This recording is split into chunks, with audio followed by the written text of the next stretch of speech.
মানে ওই সাহাবী জায়গা ছেড়ে দিলেন, বংশের লোক সবাই প্রতিবাদ করলো, না জায়গা ছাড়তে পারবেন না, আমরা দখল করে দিব। উনি বললেন, না আমি নবীর সাহাবী, আমি একটা ভয়ঙ্কর হাদিস জানি জায়গা দখলের ব্যাপারে, এটা জানার পর আমি কখনো এই ধরনের কাজ করতে পারি না। সুবহানাল্লাহ। হাদিসটা কি?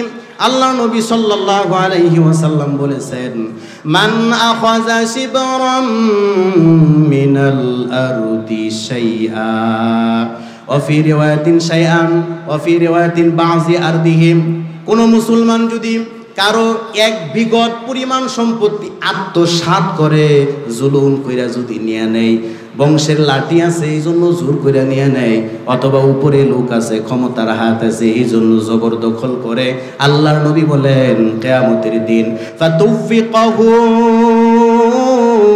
ফি সাবঈ আরদিনা ইয়াউমাল কিয়ামাহ। বলেন নাউযুবিল্লাহ। কিয়ামতের দিন 7 তবক জমিন তার গলার বেরি হিসাবে, মালা হিসাবে পরানো হবে। নাউযুবিল্লাহ। বলে এই বেরি পরায়া তাকে জাহান্নামে ফেলানো হবে, জাহান্নামের উপর থেকে সে ধপাস করে জাহান্নামের তলায় চলে যাবে। নাউযুবিল্লাহ। জাহান্নামের তলায় চলে যাবে, সেখান থেকে খামসাইয়া দৌড়াইয়া জাহান্নামের আগুন থেকে বাঁচার জন্য সে জাহান্নামের উপর দিকে উঠতে থাকবে, উঠতে থাকবে। সে যখন জাহান্নামের পার দেখবে আবারই ধপাস করে নিচে পড়ে যাবে, কারণ জমিন গলার ভিতরে ঝুলানো। সারা পৃথিবীর 7 তবক জমিন জমাত এই গলার ভিতরে ঝুলাইয়া দিবেন কে? এক বিঘত সম্পত্তি যদি কারো জোর দখল করা হয়, তাহলে সারা পৃথিবীতে যত জমি আছে, মানে 7 তবক জমিন আল্লাহ পাক রব্বুল আলামিন আপনার গলায় ঝুলাইয়া দিবে। এরপরও যদি আপনি আত্মসাৎ করেন, পরের জমিন দখল করেন, করতে পারেন, আমাদের হুজুরদের কিছু যায় আসে না। ঠিক না বেটি? আমরা তো বয়ান করব, আল্লাহর নবী বয়ান করেছেন, ওয়াজ করেছেন, নসিহত করেছেন, কিন্তু আল্লাহর নবীর নসিহত শুনে সবাই ভালো হয়েছে নাকি? সবাই ভালো হয়েছে? নবীর চাচা কয়জন জানেন? 12 জন। কয়জন? আরো জোরে বলেন কয়জন? এই 12 জন চাচার ভিতরে নবী মুহাম্মদুর রাসূলুল্লাহ পড়েন সাল্লাল্লাহু, দিনের দাওয়াত দিলেন, কিন্তু গ্রহণ করলেন কয়জন? মাত্র 2 জন। একজন হলেন হযরত হামজা রাদিয়াল্লাহু তাআলা আন, আর একজন হলো হযরত আব্বাস রাদিয়াল্লাহু আন। এই 2 জনই মুসলমান হইছেন, সাহাবী হইছেন, জান্নাতি হইছেন, আর 10 জন ঈমান আনে নাই, এই জন্য জাহান্নামী। নাউযুবিল্লাহ। দুনিয়ার সবাই দুনিয়া বুঝে, আখিরাত বুঝে না। আমি যে আয়াত পড়ছি এখানে বলা হয়েছে বাল তুসিরুনাল হায়াতাদ দুনিয়া। ও পৃথিবীর মানুষ, তোমরা সবাই তুসিরুনাল হায়াতাদ দুনিয়া, তুসিরুনা মানে আসল মনে করো, প্রাধান্য দাও, আল হায়াতাদ দুনিয়া, এই দুনিয়ার জীবনটা কি। তোমরা সবাই কিন্তু এই দুনিয়াকে প্রাধান্য দাও, আমরা দেই না? যত সময় আমরা পাই 24 ঘন্টায় দুনিয়ার জন্য কাটাই, ঠিক না বেঠিক? তাহলে দুনিয়ার জন্য আমরা সময় ব্যয় করি, অর্থ ব্যয় করি, বুদ্ধি ব্যয় করি, শক্তি ব্যয় করি। আল্লাহ পাক এই জন্যই বলেন তুসিরুনাল হায়াতাদ দুনিয়া। ওহে বুকার দল, তোমরা তো দুনিয়াকে প্রাধান্য দাও, দুনিয়াকে আসল মনে করো, দুনিয়াকেই বড় মনে করো। তোমার যত শক্তি সামর্থ্য আছে সব কিছু দুনিয়ার জন্য কাটাও, ঠিক না বেঠিক? কিন্তু দিনের জন্য কিছু করো না, আখিরাতের জন্য কিছু করো না, কারণ তোমরা বুঝো না। অথচ আখিরাতের জীবন হলো চিরস্থায়ী, আবকা। এই দুনিয়ার জীবন আপনি যতই গোছানোর জন্য চেষ্টা করেন, পারবেন না। কয়জনই বা বড় লোক হতে পারে, কয়জনই বা দুনিয়া খামসায়া শিল্পপতি হতে পারে, হাতে গোনা কয়জন। ভাঙা ঘর বাবাই রেখে গেছে, ওটা সন্তান ঠিক করতে করতে সন্তানের জীবন শেষ, ঠিক না ঠিক? আব্বাই বাপের বিটা রেখে গেছে, একটা সনের ডিগা ছিল, ওই জায়গার ভিতরে আপনি টিনের ঘর তৈরি করতে করতে আপনার হায়াত শেষ, ঠিক না ঠিক? একটা টিনের ঘর আর কয়দিন যায়? 20 বছর। আপনার সন্তান হইল, বিবাহ শাদী করলেন, এরপরে সন্তানের ধারণা হইল যে আচ্ছা আব্বা যেহেতু টিনের ঘরে রয়েছে, আমি বিল্ডিং করব। এটা তার মনের আশা, কিন্তু পূরণ হয় না। সে প্রতিষ্ঠিত হওয়ার আগেই টিন ছিদ্র হয়ে যায়। ঠিক না ঠিক? তা বাবার যে টিনের ঘর আছে ওটা তালিপট্টি দিতেই ছেলের জীবন শেষ। ঠিক না ঠিক? নাতি বুদ্ধির জীবন শেষ হয়ে গেছে। বাবার যে বিটা আছে, ঘর আছে, ওইটা ঠিক করতে করতে আল্লাহ পাক বলেন, ওরে বোকার দল, তোমরা সবাই হায়াতে জিন্দেগিটাকে আসল মনে করো, অথচ আখিরাত হলো আবকা। ওই আখিরাতই হলো স্থায়ী। ওই জীবনের জন্য যদি তুমি জীবনে কিছু করো, অল্প একটু সময় বের করে কিছু করতে পারো, তাহলেই তুমি লাভবান হবে। সুবহানাল্লাহ। তাহলে আখিরাতের জন্য কিছু সময় ব্যয় করার দরকার আছে না নাই? তাই আমরা এখানে যে কিছু সময় দিতে পারতেছি, এটার জন্য আমরা খুশি না বেজার? শুকরিয়া কার জন্য? আরো কার জন্য? আল্লাহর জন্য শুকরিয়াগুলো আদায় করতে। দুনিয়ার মানুষ বোঝে না, এই দুনিয়াটাই বুঝে, কারণ দুনিয়া তো চোখের সামনে আছে মানুষে। অনেকেই বলে যদি নামাজের দাওয়াত নিয়ে যান, যে ভাই পরকালে কিন্তু আপনার শাস্তি হবে, আপনি যদি কবরে যান তাহলে কিন্তু আপনার বিপদ আছে, কবরে কিন্তু আযাব আছে। আপনি যদি দাওয়াত নিয়ে যান, তাবলিগি ভাইরা যখন দাওয়াত নিয়ে যায়, হুজুররা যখন বয়ান করে, ভালো মানুষ দিনদার মানুষ যখন এই কথাগুলো এই পাগলদেরকে বলে, তখন তারা চেতে গিয়ে বলে, মরার পরে কানতে কুইল হান্দাগা। ঠিক না ঠিক? মরার পরে যা আমলে তা হোক, সমস্যা নাই, এই দুনিয়া নিয়ে ব্যস্ত। কারণ পরকালীন জীবন আমাদের চোখের সামনে না। পরকালীন জীবন যদি আমাদের চোখের সামনে থাকতো, তাহলে আমরা এই দুনিয়ার জন্য কিছুই করতাম না। সুবহানাল্লাহ। আমার ভাইজানেরা, মানুষগুলো বোঝে না, শুধু দুনিয়া দুনিয়া করে। আপনার আমার জন্য কবর আছে, কবরের ভিতরে সওয়াল জবাব আছে না নাই? কবরের ভিতরে সওয়াল জবাব। এটা আপনি যদি নামাজ না পড়েন, আল্লাহর বিধানগুলো যদি না মানেন, তাহলে কি দিতে পারবেন? সওয়ালের জবাব দিতে পারবেন? তাহলে কি করা দরকার? সওয়ালের জবাব প্রস্তুত করা দরকার আছে না নাই? আপনি যদি সারা জীবন কোন জায়গায় কাটান, আপনি যদি সারা জীবন ভর অন্যায় অপরাধ অনাচার করেন, তাহলে যখন আপনাকে ফেরেশতা এসে বলবে মার রব্বুকা, তোমার রবকে, আপনি কি উত্তর দিতে পারবেন? আপনার রব যে আল্লাহ, এটা উত্তর দিতে পারবেন? এটা পারবেন না। কিয়ামতের ময়দানে যে প্রশ্ন হবে, ওই প্রশ্নগুলোর আপনার উত্তর দিতে হবে। 5টা প্রশ্নের জবাব দেওয়া ছাড়া মানুষের একটা কদম সামনের দিকে আগাতে পারবে না। নাউজুবিল্লাহ। কয়টা প্রশ্ন? কিয়ামতের দিন 5টা প্রশ্ন আপনাকে করা হবে, জবাব রেডি করেন। 5টা প্রশ্নের কথা উল্লেখ আছে বিভিন্ন কিতাবের ভিতর। এর ভিতরে তিরমিজি শরীফের 2416 নং হাদিস, তিরমিজি শরীফের 2416 নং হাদিস। এই হাদিসটি বর্ণনা আছে 2 সাহাবী থেকে। একজন হলেন আব্দুল্লাহ ইবনে ওমর, আরেকজন হলেন হযরত আব্দুল্লাহ ইবনে মাসউদ রাদিয়াল্লাহু তাআলা আনহুমা। এই দুনো সাহাবী বর্ণনা করেন। তেনারা বলেন, আমরা নবীজিকে বলতে শুনেছি, ক্বালান নবিয়্যু সাল্লাল্লাহু আলাইহি ওয়াসাল্লাম, লা তাযুলু কদম ইবনি আদম। কদামা মানে 2 পা, ইবনে আদম মানে আদম সন্তানের, মানুষের। লা তাযুলু সামনে উঠাতে পারবে না, হাত্তা ইসআলা আন খামসিন, তাকে 5টা প্রশ্ন করা হবে, সেগুলোর জবাব দেওয়ার আগ পর্যন্ত সামনে পা বাড়াতে পারবে না। 5টা প্রশ্নের জবাব আপনার কাছে রেডি আছে কিনা? এখানে বসেন, মনোযোগ দিয়ে শুনেন। 1 নাম্বার প্রশ্ন হলো আন উমরিহি ফিমা আফনাহু, তার হায়াত সম্পর্কে, জীবন সম্পর্কে জিজ্ঞাসা করা হবে।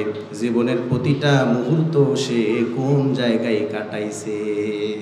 এখন আপনি লক্ষ্য করে দেখেন তো, আপনার জীবন ভালো জায়গায় কাটাইছেন না খারাপ জায়গায় কাটাইছেন? আপনার জীবনের প্রতিটা মুহূর্তের ভালো হিসাব আপনার কাছে প্রস্তুত আছে কিনা, এই হিসাবটা করার দরকার আছে না নাই? আছে না? 1 নাম্বার প্রশ্ন হলো আপনার ওমর জীবন সম্পর্কে। আল্লাহ যে কয়েক বছর জিন্দেগি আপনাকে দান করেছেন, পুঙ্খানুপুঙ্খানুভাবে হিসাব দিয়ে এরপরে সামনের দিকে আগাতে হবে, না হলে আপনি স্টপ হয়ে যাবেন, ওইখান থেকে আল্লাহ আপনাকে জাহান্নামে ফেলে দিবে। বলেন নাউজুবিল্লাহ। 2 নম্বর প্রশ্ন, ওয়ান শাবাবিহি ফিমা আবলা। 2 নম্বর প্রশ্ন হলো তার যৌবন সম্পর্কে। মানুষের প্রশ্নের আসল জায়গা, লোভের জায়গা হলো তার যৌবনকাল। মানুষ দুনিয়াতে যা কিছু করে সব এই যৌবনকালের ভিতরে করে। আকর্ষণীয় সময় হলো যৌবনকাল, ঠিক না বেঠিক? 2 নম্বর প্রশ্ন করা হবে আন শাবাবিহি, যৌবন সম্পর্কে প্রশ্ন করা হবে, ফিমা আবলাহু, এই যৌবনকাল আপনি কোথায় কাটাইছেন? জবাব যদি রেডি না থাকে তাহলে কিন্তু সামনের দিকে আগাতে পারবেন না। 3 নাম্বার এবং 4 নাম্বার প্রশ্ন করা হবে সম্পদ সম্পর্কে। 3 নাম্বার প্রশ্ন হবে সম্পদ কোত্থেকে কামাই করলেন, ওয়া আন মালিহি মিন আইনা ইকতাসাবাহু। 3 নাম্বার প্রশ্ন হবে সম্পদ কোন পথে, কিভাবে, কোন পন্থায় কামাই করলেন। আপনি এখানে দেখেন সম্পদ কামাই করার জন্য হালাল পদ্ধতিও আছে, আবার হারাম পদ্ধতিও আছে, ঠিক না বেঠিক? আমরা এখানে যারা আছি সবাই কিন্তু রুগী। আমি উচিত কথা বললে যেন কারো মন খারাপ না হয়, কেউ কিন্তু উঠবেন না। কথাগুলো দিলের কান দিয়ে শুনেন আর আখেরাতের প্রশ্নের উত্তরটা রেডি করেন। 3 নাম্বার প্রশ্ন হবে আপনার সম্পদ সম্পর্কে, কোত্থেকে কামাই করলেন। সম্পদ কামানোর জন্য হালাল যেমন পদ্ধতি আছে, হারাম পদ্ধতি আছে না নাই? এই যে পুকুরের ভিতরে মাছ থাকে, কয়টা মাছ আছে জানা নাই? এজমালি ভাবে আপনি আন্দাজে যদি পুকুর বিক্রি করে দেন, খাল বিক্রি করে দেন, এরপরে ডোবা বিক্রি করে দেন, এই জায়গার ভিতরে মাছ আছে না না এটার নিশ্চয়তা নাই। এই যে আপনি আন্দাজে বিক্রি করলেন, আর একজন কিনলো, এটা হলো হারাম। আপনি যে মুকুল থাকতেই ওই যে গাছের ভিতরে মুকুল থাকা অবস্থায় জলপাই গাছ বিক্রি করে ফেলেছেন, আমড়া গাছ বিক্রি করে ফেলেছেন, জাম গাছ বিক্রি করে ফেলেছেন, এই মুকুলগুলো টিকবে আর কি পরিমাণ আম হবে, জাম হবে, লিচু হবে এটা কিন্তু জানা নাই। জানা না থাকার কারণে ফল পরিপক্ক হওয়ার আগে, পাকার আগে, ফল পাড়ার উপযুক্ত হওয়ার আগে বিক্রি করা যে করলো আর যে ব্যক্তি কিনলো, এটা হারাম। তাহলে হারামে ভরা জিন্দেগি, কামাই যে করা হচ্ছে সবগুলো হারাম। সুদের কথা সবাই জানে, ঘুষের কথা সবাই জানে, ঠিক না বেঠিক? আরে ভাই, যেই জায়গায় যাবেন সেই জায়গার ভিতরেই বাধা। এখন তো ময়মনসিংহ হয়ে গেছে সিটি, এই সিটির আদলে যেই জায়গাগুলো পড়েছে, এখানে আপনি যদি একটা কল করেন, এখানে ট্যাক্স আছে, আছে না নাই? দেখবেন লোক খাড়ায় রয়েছে, সরকারিভাবে যে ট্যাক্সগুলো আছে সেগুলো তো দিলেনি, স্থানীয়ভাবে কতগুলো ঢাকা দেশে ট্যাক্স নিয়ে যায়, ঠিক না বেঠিক? এই যে হারাম হইল, পদ্ধতিগুলো শুধু হারাম। এই সমাজের ভেতরে হালাল পদ্ধতি ব্যবহার হয় কিন্তু কম, হারামি ব্যবহার হয় বেশি, ঠিক না বেঠিক বলে? এর ভিতরে আর একটা আছে হারাম পদ্ধতি, যেটা ঘরে ঘরের ভিতরে দ্বন্দ্ব, এটা হলো জায়গা জমির দ্বন্দ্ব। বিশেষ করে মেয়েদের হকগুলোকে নষ্ট করা হয়। মেয়েদের হক কখনো দেওয়া হয় না, বোনদের হক দেওয়া হয় না, মার হক দেওয়া হয় না, খালার যদি হক থাকে দেওয়া হয় না। দেওয়া হয়? বলেন দেওয়া হয়? উচিত কথাগুলো অনেকের তিতা লাগবে, যার ভিতরে সমস্যা আছে শুধরে ফেলবেন, কিন্তু বিরোধিতা করবেন না। আল্লাহ তৌফিক দান করুন, বলেন আমিন। তাহলে আপনার ঘরে ঘরে সমস্যা, আমার ঘরে ঘরে সমস্যা, জমি সংক্রান্ত সমস্যা। আবার এলাকার ভিতরে প্রভাবশালী মানুষের অভাব নাই, তাদের ভিতরে দেখবেন যাদের দল বড়, তারা শুধু অন্যের সম্পত্তি আত্মসাৎ করে, করে না? বাতর নিজের যে জায়গায় আছে সীমানা জানার পরে অন্যদিকে কাইটা কাইটা অন্যের আইল বাড়াইতে থাকে, অন্যের ক্ষেত নিজের ভিতরে ঢুকাইতে থাকে, ঠিক না ঠিক বলেন? এই যে সম্পত্তি জবরদখল হয়, এটা কি এই দেশে হয় না? আপনার বাড়িতে, আমার বাড়িতে হয় না? আমাদের মাঝে হয় কি হয় না? এগুলো হারাম পদ্ধতি। শুনেন, এ সম্পর্কে শুধু একটা হাদিস বলবো, সহিহ মুসলিম শরীফের 4025 নং হাদিস। সহিহ মুসলিম শরীফ একটা উন্নত কিতাব, এই কিতাবের 4025 নং হাদিসের ভিতরে উল্লেখ আছে। রাবি হলো সাইদ ইবনে যায়েদ রাদিয়াল্লাহু তাআলা, তিনি একজন নবীর সাহাবী। নবীর সাহাবীদের মর্যাদা আছে না নাই? কে বাড়াইছেন? নবীর সাহাবী কি আমরা হইতে পারছি? আল্লাহ তাদেরকে বানাইছে। বলেন মারহাবা। নবীর সাহাবী হওয়ার জন্য সৌভাগ্য লাগে, কেউ পারে না। নবীর কোন সাহাবী কি জাহান্নামে যাবে নাকি? কারণ লাইসেন্স কোরআনে আছে না নাই? রাদিয়াল্লাহু তাআলা আনহু ওয়া রাদওয়ান। নবীর সাহাবীদের ব্যাপারে আল্লাহ পাক লাইসেন্স দিয়ে দিয়েছেন। আমার নবীর যত সাহাবী আছে এই সাহাবীদের উপরে আমি আল্লাহ নিজে খুশি এবং তারা আমি আল্লাহর উপরে খুশি। সুবহানাল্লাহ। তাহলে জাহান্নামে যাওয়ার সম্ভাবনা আছে? নবীর সাহাবীরা কি জাহান্নামে যাবে? কথা কি বুঝতেছেন না আমার? নবীর সাহাবীরা জাহান্নামে যাবে না। নবীর এক সাহাবী তার একজন মহিলার সঙ্গে বাড়ি নিয়ে দ্বন্দ্ব। সাহাবীটার নাম কি? সাঈদ ইবনে যায়েদ। সাহাবীর নাম কি? সাঈদ ইবনে যায়েদ বলেন, এক মহিলার সঙ্গে আমার বাড়ির একটা জায়গা নিয়ে দ্বন্দ্ব হইল। বাড়ির জায়গা নিয়ে দ্বন্দ্ব আমাদের ভিতরে আছে না নাই? ক্ষেতের জায়গা নিয়ে দ্বন্দ্ব আছে না নাই? বাপের বিটা অন্যের দখলে অনেকের আছে না নাই? হাদিসটা কান খাড়া করে শোনেন। যারা সমাজে জুলুম করেন তাদের জীবনে শুধরে ফেলেন, জীবনকে শুধরে ফেলেন, আখিরাতের পুঁজি কামাই করার জন্য চেষ্টা করেন। আল্লাহ তৌফিক দান করুন, বলেন আমিন। সাঈদ ইবনে যায়েদ বলেন, আমার এক জায়গা নিয়ে একজন মহিলার সঙ্গে সমস্যা। মহিলাটার নাম হলো আরওয়া। মহিলার নাম কি? এই আরওয়া নামক এক মহিলার সঙ্গে সমস্যা। ওই মহিলা দাবি করতেছে আমার একটা বাড়ির ক্ষেত, সে বলতেছে এটা আমার ক্ষেত। হযরত সাঈদ ইবনে যায়েদ রাদিয়াল্লাহু তাআলা তিনি একজন নবীর সাহাবী, তিনি কিন্তু ঝগড়া করতে পারেন না। নবীর সাহাবীরা কাউকে গালি দিতে পারেন না, কাউকে মার্ডার করতে পারেন না, ঠিক না বে ঠিক বলেন? এই নবীর একজন সাহাবীর সঙ্গে একজন দজ্জাল মহিলার ঝগড়া জমিনিয়া। হযরত সাঈদ ইবনে যায়েদ বলেন জায়গাটা আমার, কিন্তু এই মহিলা এত খবিশ যে সে জোরপূর্বক ভাবে আমার বিরুদ্ধে এই জায়গা নেওয়ার জন্য চেষ্টা করতেছিল। জায়গা থেকে আমি এক পা সরি না, কিন্তু তার গালমন্দের কারণে আমি শেষে ব্যর্থ হইলাম যে না, এই মহিলার যে গালমন্দ এটার সামনে আমার জায়গা কিছুই না। তিনি মনে মনে ভাবলেন আমি তো নবীর সাহাবী, আমি নবীর সাহাবী হয়ে তার সঙ্গে লাঠি মারামারি করব কিভাবে? কারণ মুসলমানরা সন্ত্রাস না, ঠিক না বেটে? মুসলমানরা কারো মাথায় পিটনা দিতে পারে না। মুসলমানরা যতগুলো যুদ্ধ করেছে কাফেরদের পিটুনি ঠেকানোর জন্য, নিজ থেকে কখনো মুসলমানরা পিটুনি দেয়নি, ঠিক না বেটে? আমার ভাইজানেরা ভালোভাবে লক্ষ্য করেন। সাঈদ ইবনে যায়েদ উনি সাহাবী, তিনি ভাবলেন এই মহিলা যেহেতু এত বিরক্ত করে আমি জায়গা ছেড়ে দিব, এটা সিদ্ধান্ত নিলাম। কিন্তু আমার বংশের লোকেরা সবাই মিলে ধরল না, এই জায়গা ছাড়া যাবে না, কারণ এটা তোমার সম্পত্তি হতে পারে, কিন্তু তোমার যে সম্পত্তিটা তোমার বাবা থেকে আসছে, চাচারা দাবি করলো এটা তো তোমার বাপ দাদার সম্পত্তি, এখন তোমার হতে পারে, কিন্তু বাপ দাদার সম্পত্তি আমাদের বিটা আমরা ছাড়বো না।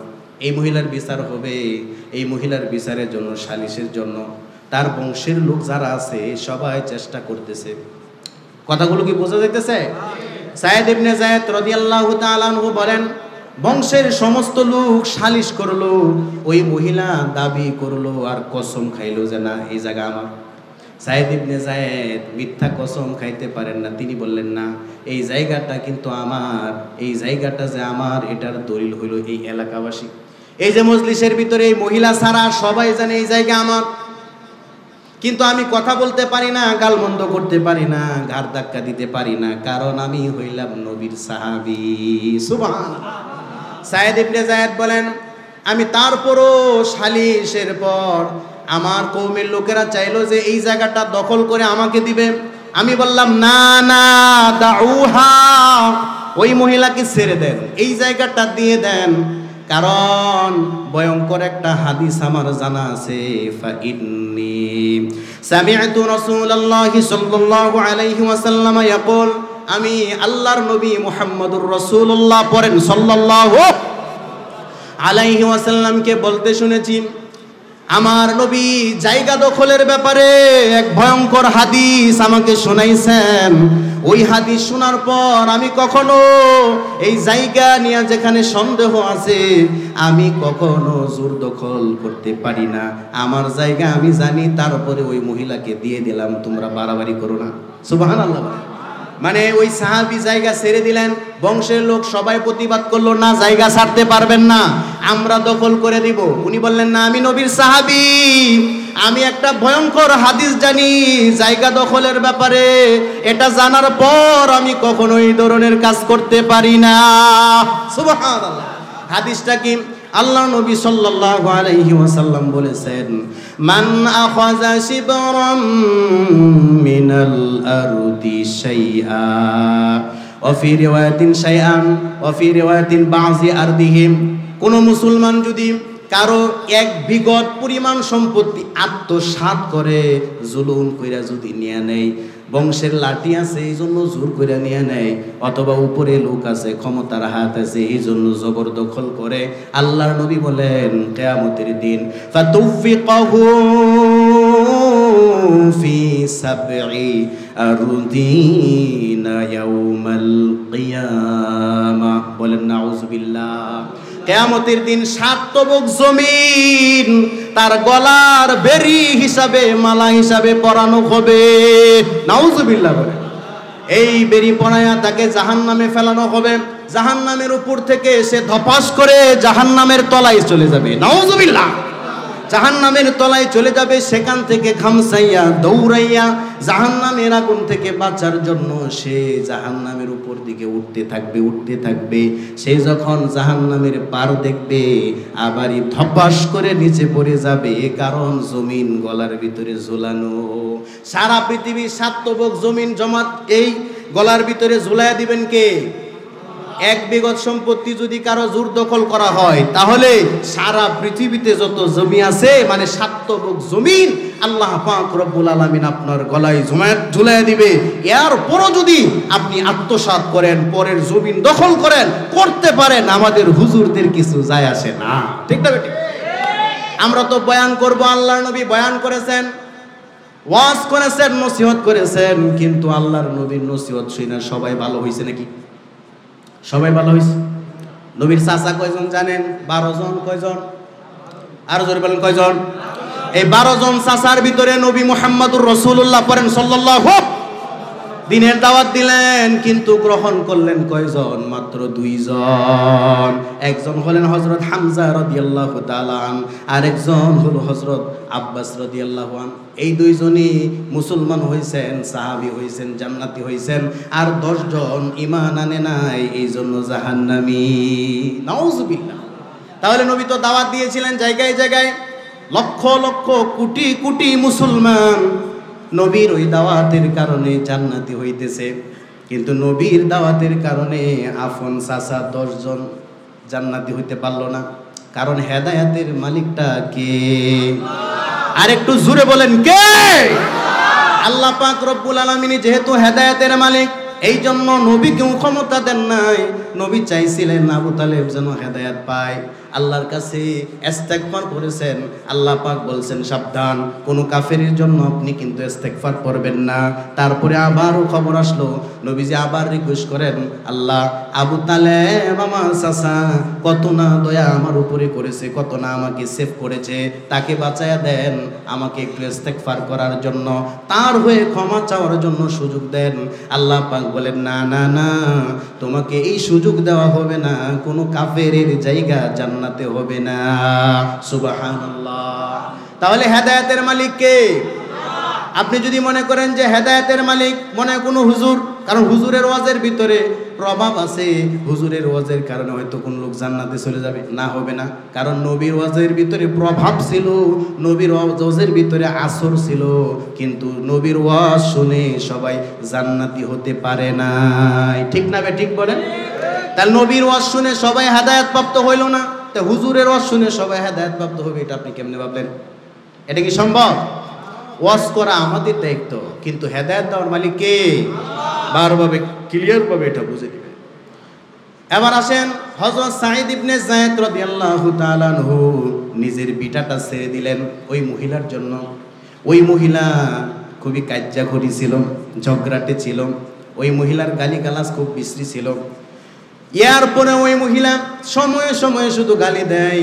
হযরত সাঈদ ইবনে যায়েদ রাদিয়াল্লাহু তাআলা আনহু যখন তার বাড়ির পাশ দিয়ে যায়, যেহেতু জায়গাটা ওনারই, ওই বিটাতি তার বাড়ি, পাশ দিয়ে যখন যায় ওই মহিলা দেখলেই সাঈদ ইবনে যায়েদকে নানান গালিগালাজ করে।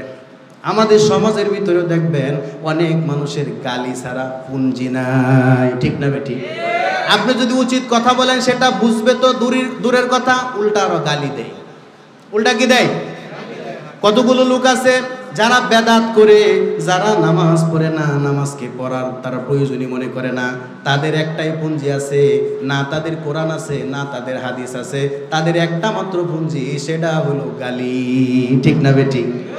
আমরা যদি তাদেরকে বলি নামাজ পড়ো না কেন, নামাজ পড়া তো মুমিনের কাজ। আল্লাহর নবীজি বলেছেন আল ফারকু বাইনাল ঈমানি ওয়াল কুফরি। আল্লাহ নবী বলেছেন কুফরি এবং ইমানদারির মধ্যে পার্থক্যই হলো নামাজ। মুমিন নামাজ পড়বে, কাফের বেঈমান নামাজ পড়বে না। করতে পারলেন না কেন? মুমিন নামাজ পড়বে, কাফের বেঈমান নামাজ পড়তে পারবে? পড়বে না, কারণ আল্লাহই তৌফিক দেবে না। এই জন্য নবীজি বলেন কাফেরের মাঝে আর মুমিনের মাঝে পার্থক্যই হইল নামাজ। এখন আপনি যদি বলেন এই যে হাদিসটা আপনার চোখের সামনে তুলে ধরলাম, ও বেদাতি ভাই, ও বেনামাজি ভাই, একটু দয়া করে আপনি নামাজ ধরেন, তখন আপনাকে সে কোনো পুঞ্জি দেখাতে পারবেন না। আপনি তো তাকে হাদিস দেখাইছেন, কোরআন দেখাইছেন, যে হাদিসে আছে নামাজ পড়া লাগবে, কোরআনে আছে নামাজ পড়া লাগবে। আপনি যখন তাকে হাদিস কোরআন দেখাইবেন, তার যেহেতু চোখ নাই, তার হাদিস জানা নাই, কোরআন জানা নাই, সে আপনাকে গালি দিবে, শেষে বলবে ওয়াহাবির বিসুল, ঠিক না বেটে? মোল্লার জাত পরের বাড়ি খায় আর পেটটা শুধু বাড়ায়, ঠিক না বেটে? যত গালির জায়গা হুজুররা, যত গালি দুনিয়ার আছে সব কিছু দেওয়ার মালিক হলো বেদাতিরা, তারাই দায়িত্ব নিছে। আর শোনার জন্য দায়িত্ব নিছে হইল উলামায়ে কেরাম, ঠিক না বে? ঠিক বলে। নবীকে গালি কাফেররা দিয়েছিল কিনা? দেন নাই।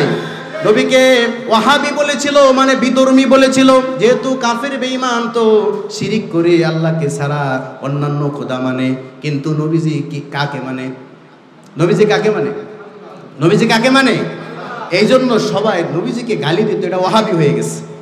আমরা এতগুলো মূর্তির পূজা করি আর সে বলে একজন মাত্র খোদা, আমরা এটা মানি না, সে ওয়াহাবি হয়ে গেছে। নবীজিকে ওয়াহাবি বলে গালি দিয়েছে তারা। ওই বিসুল, ওই বংশধর এখনো আছে না নাই? আছে না? এরপরে সাঈদ ইবনে যায়েদ যখনই ওই মহিলার সামনে পড়ে তখনই গালি দেয়। শেষ পর্যন্ত বিরক্ত হয়ে ওই সাহাবী আল্লাহর কাছে ওই মহিলার জন্য একটা বদদুয়া করলেন, আল্লাহুম্মা আ'মি বাসারাহা ইন কানাত কাযিবাতান।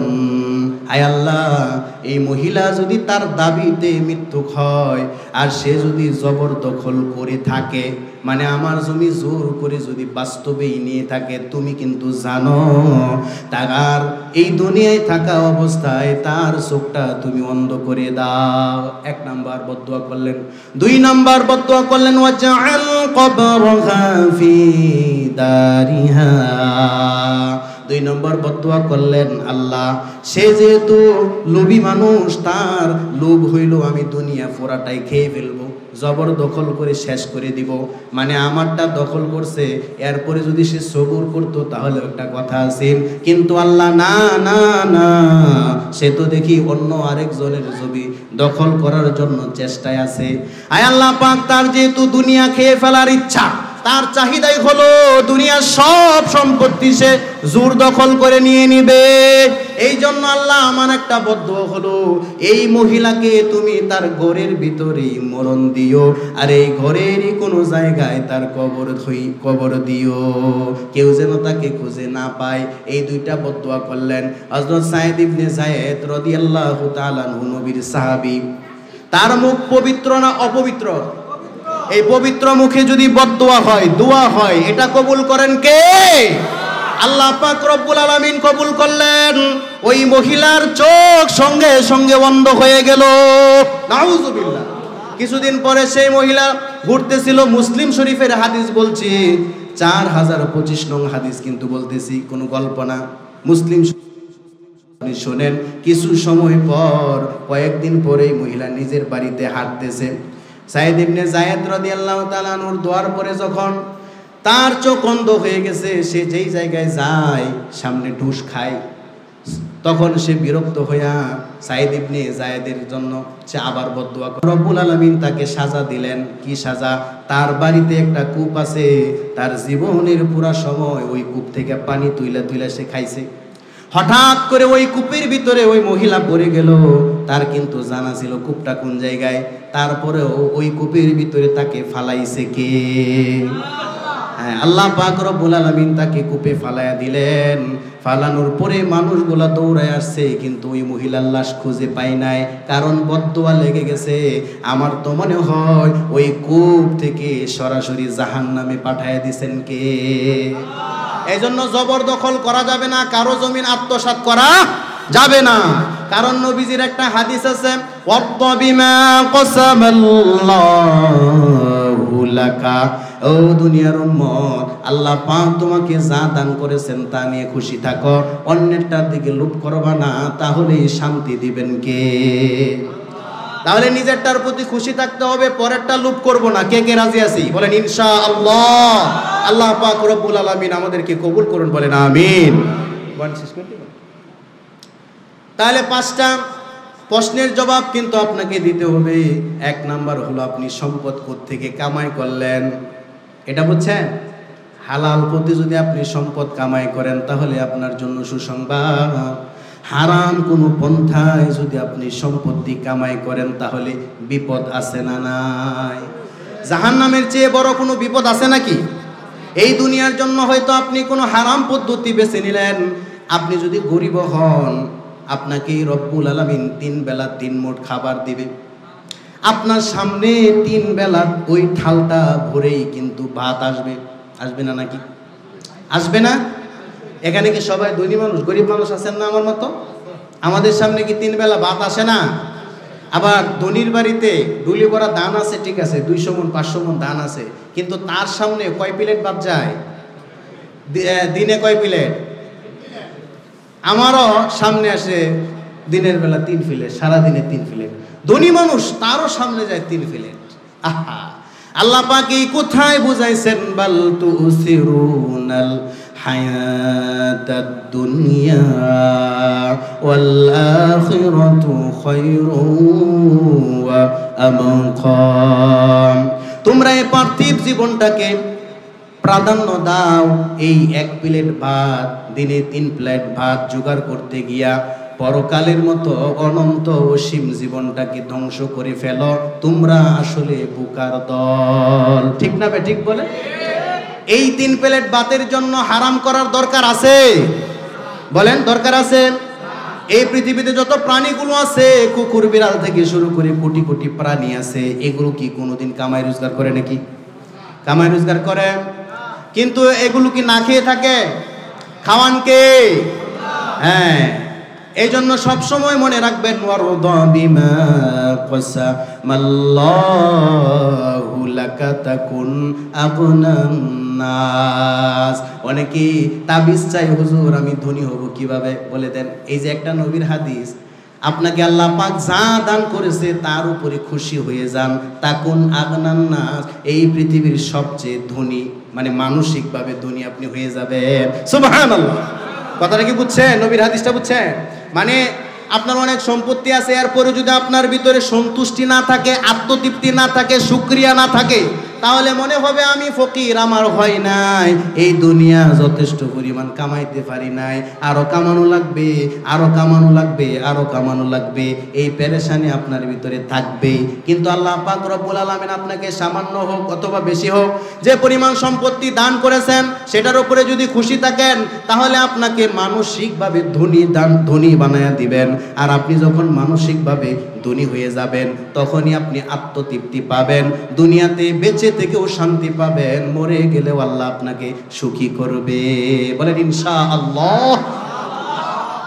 আমার ভাইজানেরা, 4 নাম্বার প্রশ্ন আপনাকে কিয়ামতে করা হবে, ওয়াফিমা আনফাকাহু, ওই সম্পত্তি আপনি যেটা কামাই করেছেন এটা কিভাবে কামাই করেছেন, এটা আগের প্রশ্ন। পরের প্রশ্ন হলো সম্পত্তি যে কামাই করেছেন সেটা কোন পথে খরচ করেছেন। 4 নাম্বার প্রশ্ন হলো সম্পত্তি কোথায় কি করছেন, খরচ করছেন, কিভাবে খরচ করছেন। কামাইয়েরও যেমন হালাল পথ আছে, হারাম পথ আছে, খরচেরও তেমন হালাল পথ আছে, হারাম পথ আছে না নাই?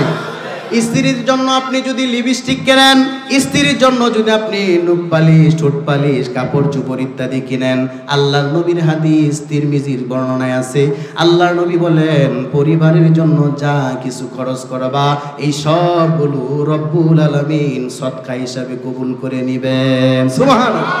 অনেক মানুষ কৃপণতা করে, নাতির জন্য কিছু নিয়ে যাবে, কৃপণতা করে, আছে না নাই?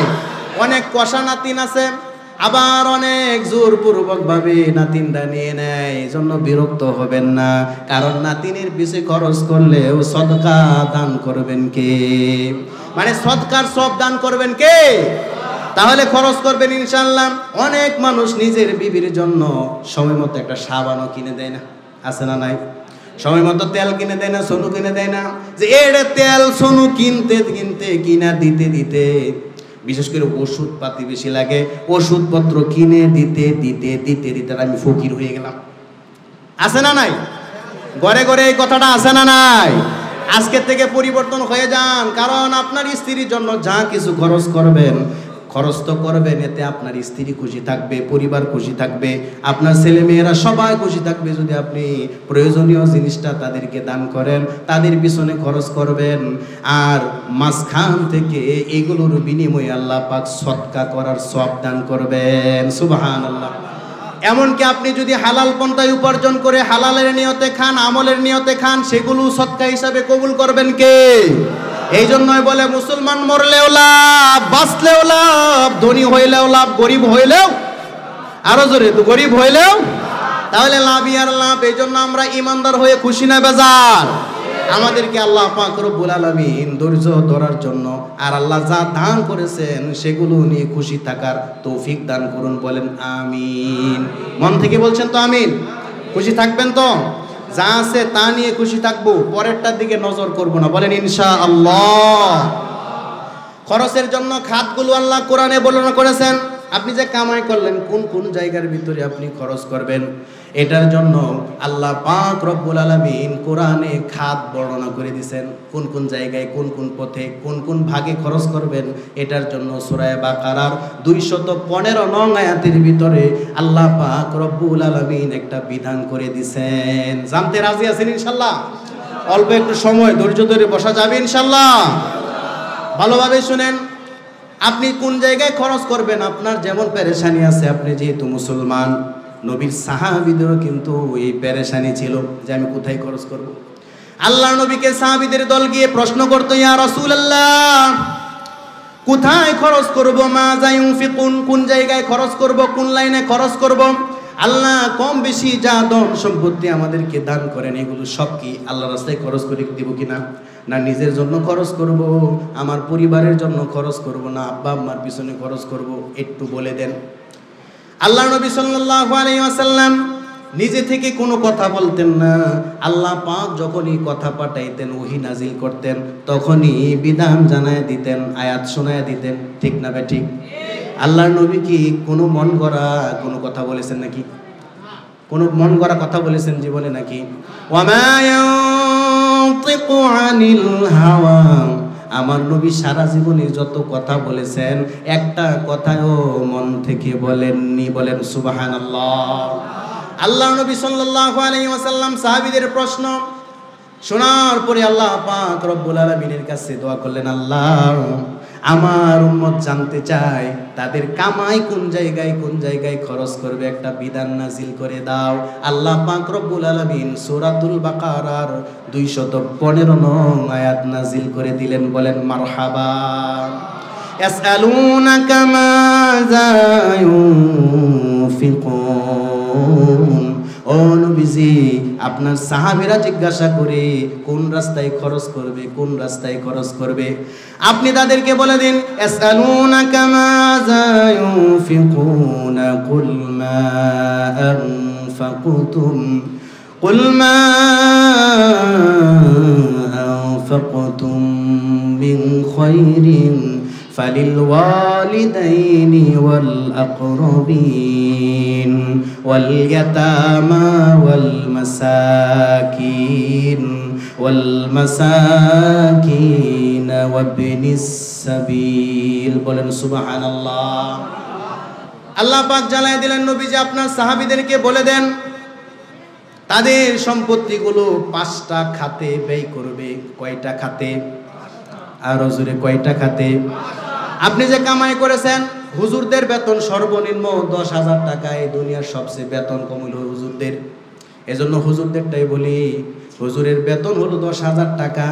মাস শেষে যখন বেতন উঠাইলো তখন তার মা এই বেতন টান দিয়ে ধরবে অথবা এটার ভিতরে দাবি করবে, আমার ছেলে 10,000 টাকা কামাই করে নিয়ে আসছে, পুরাটাই আমার হক। ঠিক না বেঠিক? এমন মা আছে না, এমন বাবা আছে না, যে আমার ছেলে 10,000 টাকা কামাই করছে, পুরাটা আমার হক, আমার হাতে দিবেন।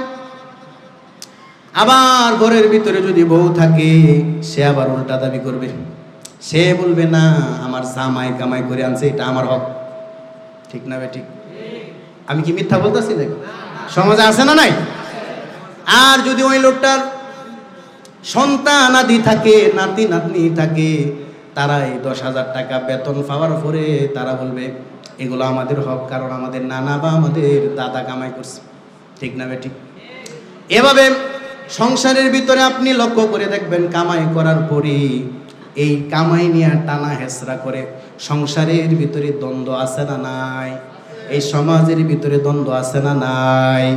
অনেক মাও জুলুম করে, অনেক বাবাও জুলুম করে, এমনকি সন্তান আদিরাও জুলুম করে।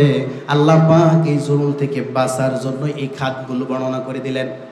আল্লাহ পাক জানালেন 5 ভাগে ভাগ করবান। ফালিল ওয়ালিদাইন, তোমার ওই সম্পত্তিগুলো 1 নম্বরে ওয়ালিদাইন মানে মাতা পিতার জন্য খরচ করবা।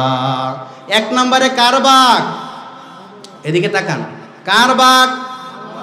কার ভাগ? আমি যে 10,000 টাকা কামাই করলাম, এখান থেকে সর্বপ্রথম কাকে ভাগ দিতে হবে বলেন? মা বাবাকে দিতে হবে।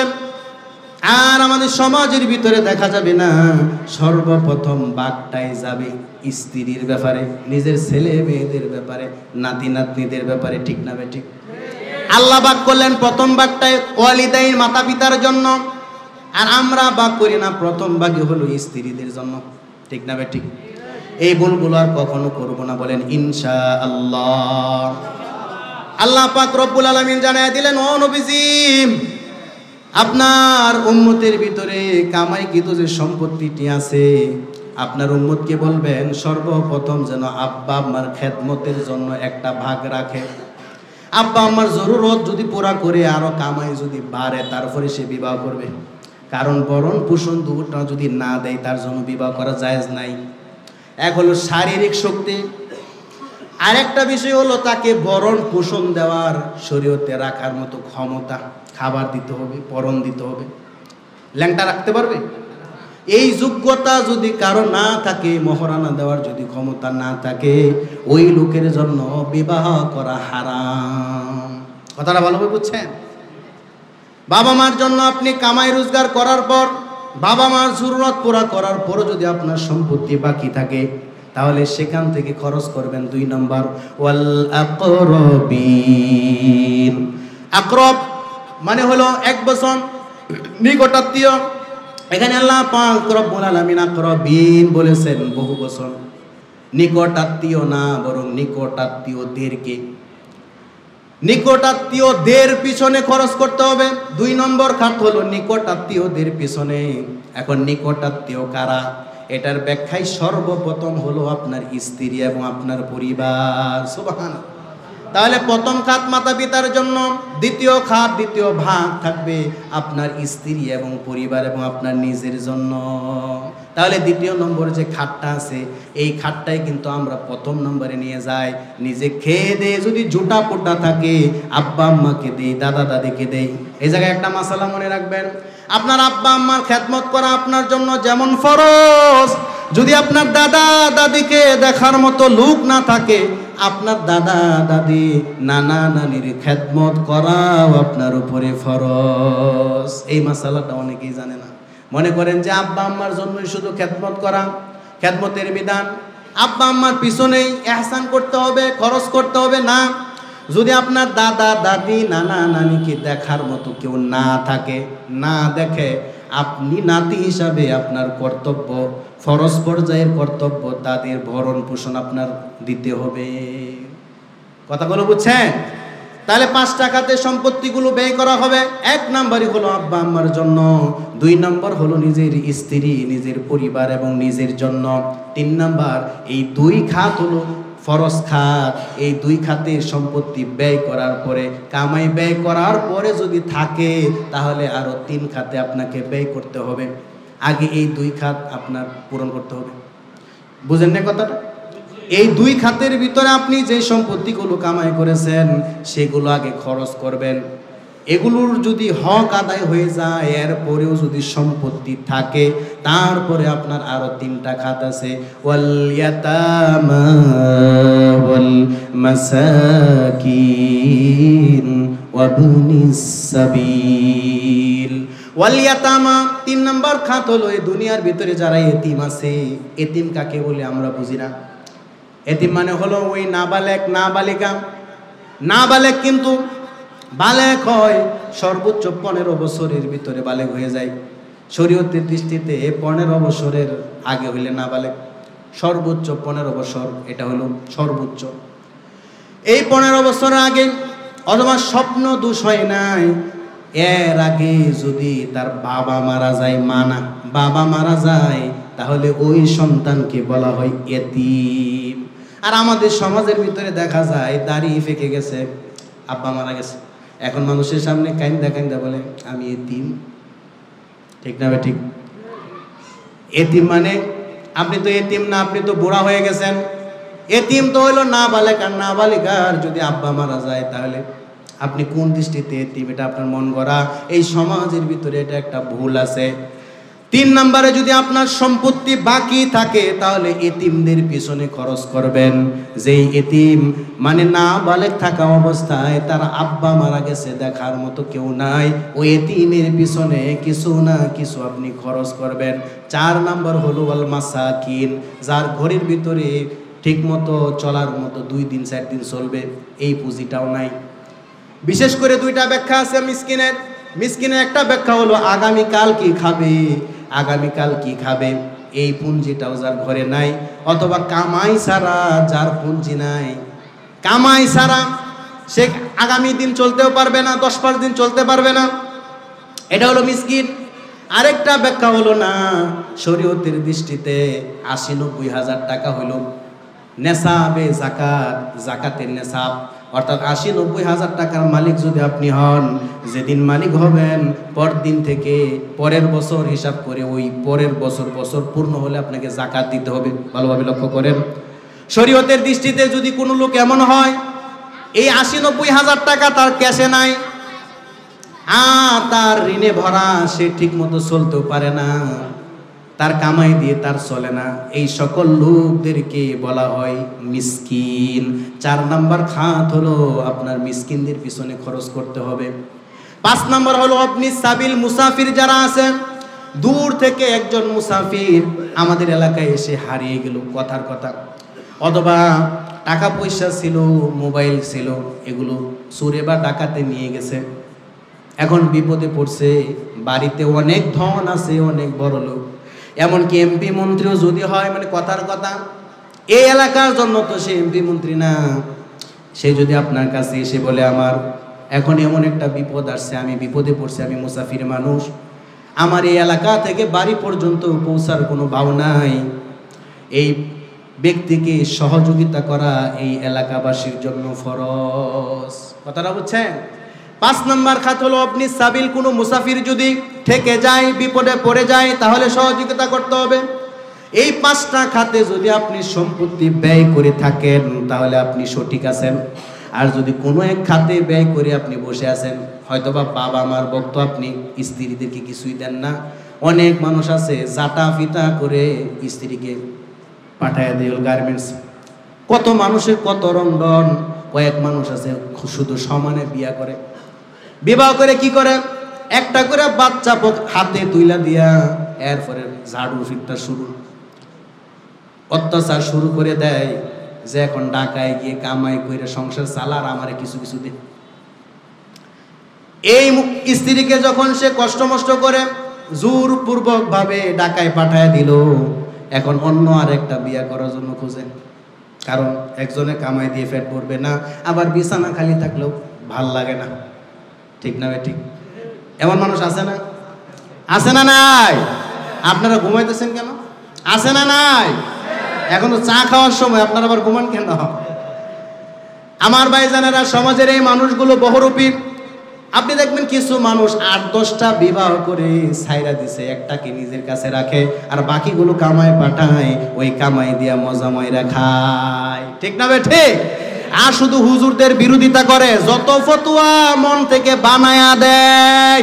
ঠিক না ভাই? ঠিক বলেন না? কোরআন আছে না হাদিস আছে, কোনো কিছুর জ্ঞান তার ভিতরে নাই। আমার ভাইজানেরা ভালোভাবে লক্ষ্য করেন, আপনার খাত হলো 5টা। এই 5 খাতে যদি আপনি সম্পত্তি ব্যয় করেন তাহলে আপনি সঠিক আছেন। আর যদি মনে করেন না শুধু স্ত্রীকে দেন তাহলেও আপনি ভুল। যদি মনে করেন না আমি শুধু বাবা মাকে দিই তাহলেও আপনি ভুল। আপনার প্রথম 2টা খাতে খরচ করা কিন্তু ফরজ, এটাকে খরচ করতেই হবে। তাহলে কিয়ামতের দিন আপনার পাগুলো সামনে বাড়াতে পারবেন না 5টা প্রশ্নের উত্তর দেওয়ার আগে। 1 নম্বর প্রশ্ন কি? আপনার জীবন সম্পর্কে প্রশ্ন করা হবে, সারা জীবন কোথায় কাটাইছেন। 2 নম্বর স্পেশালি আপনার শাবাব যৌবন সম্পর্কে জিজ্ঞাসা করা হবে, যৌবন কাল কোথায় কাটাইছেন, ভালো মন্দ সব কিছু আপনার জবাব দিতে হবে। 3 নম্বর হলো আপনার সম্পত্তি কোত্থেকে কামাইছেন। 4 নম্বর সম্পত্তি কোথায় ব্যয় করছেন। 5 নম্বর হলো আপনার এলেম সম্পর্কে প্রশ্ন করা হবে। ভালোভাবে শুনেন, আর একটা হাদিস শোনাই এই সম্পর্কে। 5 নম্বর প্রশ্ন হলো আপনার এলেম সম্পর্কে, আপনি যতটুকু জেনেছেন ততটুকু কি মেনেছেন, এই প্রশ্ন করা হবে। এটা 5 নম্বর। কিয়ামতের দিন বহু আমলকারী জাহান্নামে যাবে, জাহান্নামে যাবে। আমলের বোঝা অনেক বেশি, আমলের পাল্লা অনেক ভারী, কিন্তু যাবে কোথায়? জোরে বলেন কোথায়? আল্লাহ কোরআনে বলছেন আমিলাতুন নাসিবা, আমল করতে করতে একেবারে পেরেশান হয়ে গেছে, কিন্তু আমলের গাট্টিগুলো নিয়ে ও জাহান্নামে যাবে। এই লোকটার ব্যাপারে শোনার দরকার আছে না নাই? আপনারা আছেন তো? জেমে গেছেন? 5 মিনিটের ভিতরে ইনশাআল্লাহ শেষ করে দিব। এই হাদিসটা উল্লেখ আছে সহিহ মুসলিম শরীফের 6473 নং হাদিস। 6473 নং হাদিস আপনি খোলেন। আন আবি হুরায়রা রাদিয়াল্লাহু তাআলা আনহু قال, হযরত আবু হুরায়রা রাদিয়াল্লাহু তাআলা আনহু বলেন, قال النبي صلى الله عليه وسلم أتدرون ما المفلس। আল্লাহ নবী সাল্লাল্লাহু আলাইহি ওয়াসাল্লাম একদিন সাহাবীদেরকে ওয়াজ করতে গিয়ে প্রশ্ন করলেন, ও উপস্থিত সাহাবায়ে কেরাম, তোমরা কি জানো মুফলিস বা দরিদ্র কে, অভাবী কে জানো নি? সাহাবায়ে কেরাম উত্তর দিলেন, ইয়া রাসূলুল্লাহ, আল মুফলিসু ফিনা মান লা দিরহাম লাহু ওয়ালা মাতা। ওগো নবীজি, আমাদের মধ্যে মুফলিস দরিদ্র অভাবী তো ওই লোক যার নাই দিরহাম টাকা পয়সা, ওয়ালা মাতা এবং স্থাবর সম্পত্তি। এই লোকটাই হলো গরিব, এই লোকটাই হলো দরিদ্র, এই লোক অভাবী। আল্লাহ নবী বললেন, এটা তো দুনিয়ার বিষয়, আমার উম্মতের ভিতরে আসল দরিদ্র কে?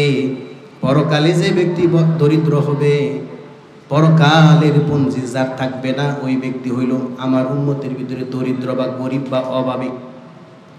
আল্লাহ নবী বলেন, তোমাদের দুনিয়ার হিসাবে যার টাকা পয়সা নাই, জায়গা জমি নাই, সে হইল দরিদ্র, সেই গরিব। কিন্তু আমার দৃষ্টিতে, আমার জানা মতে আল্লাহ পাক আমাকে জানাইছেন এক শ্রেণীর মানুষের কথা যারা কিয়ামতের ময়দানে ধরা খেয়ে যাবে। মাইয়াতি ইয়াউমাল কিয়ামাতি বিসসালাতিন ওয়া সিয়ামিন ওয়া যাকাত। ওই ব্যক্তি দরিদ্র যে কিয়ামতের দিন সালাত মানে নামাজের যে সওয়াব আছে, সারা জীবন নামাজ পড়ে নামাজের সওয়াব অনেক কামাই করছে, এক গাঁট্টি নামাজের সওয়াব। ওয়া সিয়ামিন, সারা জীবন রোজা রেখে এক গাঁট্টি রোজার সওয়াব। ওয়া যাকাতিন, সারা জীবন সময় মতো যাকাত দিয়ে এক গাঁট্টি যাকাতের সওয়াব নিয়ে উঠবে। লোকটা ভালো না খারাপ? ভালো। ভালো না খারাপ? আমল আছে না নাই?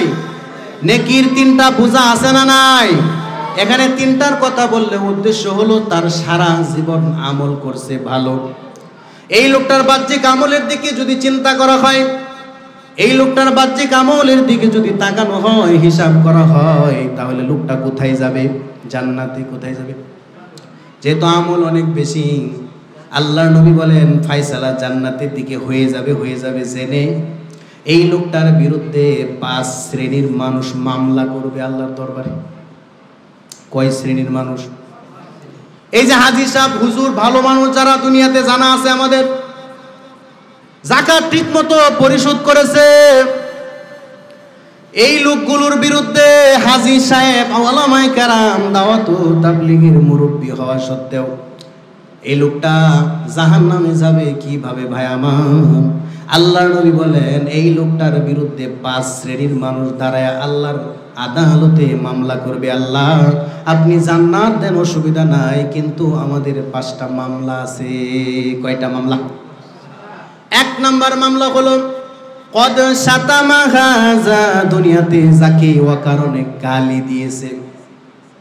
গালি আমাদের বদ স্বভাব আছে না নাই? আছে না? এই গালি দিবেন না, সাবধান, কিয়ামতের ময়দানে যাকে আপনি গালি দিয়েছেন ওই লোক দাঁড়ায়া এটার বিচার চাবে। 1 নাম্বার। 2 নাম্বার ওয়া কযাফা হাযা, মিথ্যা অপবাদ যাদেরকে দিয়েছিল তারা দাঁড়ায় যাবে, আল্লাহ আমরা বিচার চাই। সমাজের ভিতরে দেখবেন বিবাহের ঘর আসতেছে, আপনার ছেলে বা মেয়ে নিয়ে আপনি বিপদে আছেন, আপনার সঙ্গে কোনো কারণে শত্রুতা থাকার কারণে আপনার ছেলেটা মেয়েটা বিবাহ দিতে পারতেছেন না, কারণ চাষটলার বাজারে বৈশা আপনার বিরুদ্ধে বলে মিথ্যা অপবাদ দেয়। ঠিক না বেঠিক? আপনার ছেলে ভালো, মেয়ে ভালো, পড়ালেখা করেছে, শিক্ষিত হয়েছে, নামাজিও, সব দিকে ভালো, কিন্তু কতগুলো কূটনীতিক মানুষ আছে, কূটনীতি করে মিথ্যা অপবাদ দিয়া বিবাহ ভেঙে দেয়। ঠিক না বেঠিক? এই দুনিয়ায় বিচার না পাইলেও কিয়ামতের দিন তারা দাঁড়ায় যাবে। কযাফা হাযা, আয় আল্লাহ আমাদের বিচার চাই। দুনিয়াতে বিবাহ ভেঙে দিয়েছিল, মিথ্যা অপবাদ দিয়ে দিয়েছিল, আমি ভালো মানুষ, তারপরও আমার নামে মিথ্যা মামলা করেছে। ঠিক না বেঠিক? 3 নাম্বার দাঁড়ায় যাবে ওয়া আকালা মালা হাযা, দুনিয়াতে যাদের সম্পত্তি সে আত্মসাৎ করেছিল, দুনিয়ার আদালতে বিচার হয় নাই, সে বিচার পায় নাই, কিয়ামতে বিচার পাবে কি পাবে না? 3 নাম্বার তারা দাঁড়ায় যাবে, আয় রব জান্নাতে দিয়ে দেন, অসুবিধা নাই, তাতে আমাদের কোনো যায় আসে না, কিন্তু আমাদের বিচার চাই। দুনিয়াতে আমাদের সম্পত্তি আত্মসাৎ করেছিল, টাকা মেরে খেয়েছিল, সম্পত্তি মেরে খেয়েছিল, আজকের আদালতে এই বিচারটা চাই। 3 নাম্বার। 4 নাম্বার ওয়াসাফাকা দামা হাযা, 4 নাম্বার দাঁড়ায় যাবে দুনিয়াতে যার রক্তপাত করেছে, যাদেরকে খুন করেছে, এই দুনিয়ার আদালত বিচার করে নাই, পাওয়ারের কারণে এই বিচার হয় নাই, এটা দায় বের হইছে, কিন্তু কিয়ামতের ময়দানে আল্লাহর আদালতে বিচার হবে কি হবে না? হবে কি হবে না? ওইখানে কি দালালি চলবে নাকি কোন বেটাগিরি চলবে? ক্ষমতার মালিক কে? ওই দিন ঘোষণা দেবেন আল্লাহ পাক, যে আজকের দিনের এই রাজত্বের মালিক আমি আল্লাহ, যার যত অভিযোগ আছে সব নিয়ে আসো, আমি আল্লাহ ন্যায় বিচার করব, জুলুম করব না। সুবহানাল্লাহ। 4 নাম্বার মামলা করবে যাদেরকে খুন করা হয়েছিল, দুনিয়াতে বিচার পাই নাই, তারা দাঁড়ায় যাবে, আল্লাহ জান্নাতে দিয়া দেন, অসুবিধা নাই, কিন্তু আল্লাহ আজকে আপনার কাছে বিচার চাই, কেন খুন করলো কারণে, অযথায় কেন মারলো আমারে, আমি বিচার চাই, দাঁড়ায় যাবে। 5 নাম্বার দাঁড়ায় যাবে ও কারণে, শক্তি থাকার কারণে ওই হাজী সাহেব, ওই আমলওয়ালা লোক অকারণে মানুষকে থাপড়া মারছে, কুষ্টা মারছে, গোতা মারছে, এরা দাঁড়ায় যাবে, আল্লাহ দুনিয়াতে একটা থাপ্পড় মারছিল, এটার বিচার চাই। এই 5 শ্রেণীর মানুষ দাঁড়ায় আল্লাহর কাছে বিচার চাবে। আল্লাহ পাক রব্বুল আলামিন উত্তম বিচার করবেন, ভালো বিচার করবেন। কিভাবে জানেন? ওই লোকের আমলগুলো, ওই লোকের অনেকগুলো আমল আছে, নেকি আছে, নেকি, ওই নেকিগুলো আল্লাহ পাক জমা করবেন এক জায়গায়, জমা করে একজন একজন ডাকবে, তোমার কি অভিযোগ? আল্লাহ আমারে অযথা মারছে। তোমার কি অভিযোগ? আল্লাহ বিবাহ ভেঙে দিয়েছিল, মিথ্যা অপবাদ দিয়া জেলে ঢুকাইছিল। তোমার কি অভিযোগ? আয় আল্লাহ আমাকে খুন করেছিল, এই ধরনের অভিযোগগুলা। অভিযুক্ত ব্যক্তি এর বিপক্ষে দাঁড় হইয়া যে বাদীগুলো মামলা করেছিল, আল্লাহ পাক একজন একজন করে বাদীকে ডাকবে, ডাইকা বলবে তোমাকে মারছিল, হ্যাঁ যাও, তার আমল নামা থেকে কিছু নেকি তোমাকে দিলাম, নিয়ে জান্নাতে যাও। তোমাকে কি করছিল? আল্লাহ আমার সম্পত্তি আত্মসাৎ করেছিল, যাও, তার আমল নামা থেকে সে পরিমাণ তোমাকে দিলাম। আমল নামা থেকে দেওয়ার পরে তোমাকে জান্নাতে বানায় দিলাম, যাও তুমি জান্নাতে চলে যাও, খুশি থাকো। এভাবে যখন দুনিয়াতে অপরাধ করেছিল, ওই অপরাধের বিচার আল্লাহ পাক করবেন নেকি দিয়া দিয়া দিয়া দিয়া। এক পর্যায়ে ফাইন ফানিয়াত হাসানাতুহু, তার নেকিগুলো এক সময় শেষ হয়ে যাবে, কারণ আমলও করছে, পাপও কম করে নাই। কিয়ামতের ময়দানে নেকি শেষ হয়ে যাবে। আগে ছিল জান্নাতি, এখন নেকি খালি, নেকি নাই, এখন অভিযুক্ত বাকি। আল্লাহ পাক কিভাবে বিচার করবেন? আল্লাহ পাক রব্বুল আলামিন এখনো অভিযোগকারীর ওই আমল নামার ভিতরে যে বদ আমলগুলো আছে, ওগুলো নিয়ে ওই হাজী সাহেবের উপরে এখন ছাড়বেন। এই বদ আমলের পুঞ্জি নিয়ে পুরা আমল শূন্য, নেকি শূন্য হয়ে দরিদ্র অবস্থায় আল্লাহর জাহান্নামে যাবে। বলেন নাউজুবিল্লাহ। তাহলে বাঁচার উপায় আছে, নেকিও করব ইনশাআল্লাহ, আমরা কখনো বদি করব না। এই যে শুনেন, খালয় আছে না, মাছ মারতে গেছেন আপনি, ওই খালয়ের যদি তলা না থাকে, তাহলে সারা দিন বড় বড় মাছ পাইছেন, মাছ কি দিন শেষে পাইবেন? কিছু জমা থাকবে। তাই আমলও করবেন ঠিক আছে, কিন্তু খালয়ের তলা ঠিক রাখেন, পাপ করবেন না। আল্লাহ তৌফিক দান করুন, বলেন আমিন। ওয়া আখিরু দাওয়ানা আলহামদুলিল্লাহি রাব্বিল আলামিন। আসসালামু আলাইকুম ওয়া রাহমাতুল্লাহ।